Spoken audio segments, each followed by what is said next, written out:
அருப்புக்கோட்டை அருகே ரூபாய் 2,67,00,000 மதிப்பில் பேவர் பிளாக் சாலை அமைப்பதற்கும் நூலகம் கட்டும் பணியுக்கும் வருவாய்த்துறை அமைச்சர் KKSSR ராமச்சந்திரன் அடிக்கல் நாட்டி பணிகளை துவக்கி வைத்தார்.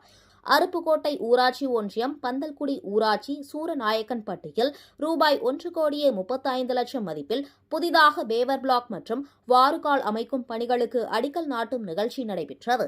இதில் வருவாய்த்துறை அமைச்சர் KKSSR ராமச்சந்திரன் கலந்து கொண்டு அடிக்கல் நாட்டி பணிகளை துவக்கி வைத்தார். மேலும் செட்டிக்குறிச்சியில் ரூபாய் 65,25 லட்சம் மதிப்பில் பேவர் பிளாக் சாலை அமைப்பதற்கும் ரூபாய் 66,30 லட்சம் மதிப்பில் நூலகம் அமைப்பதற்கும் அடிக்கல் நாட்டும் நிகழ்ச்சி நடைபெற்றது.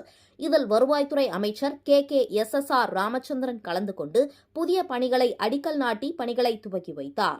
முன்னதாக மாமன்னர் வீரபாண்டிய கட்டபொம்மன் பிறந்த தினத்தை முன்னிட்டு வீரபாண்டிய கட்டபொம்மன் திருவுருவ படத்திற்கு மரியாதை செலுத்தினார்.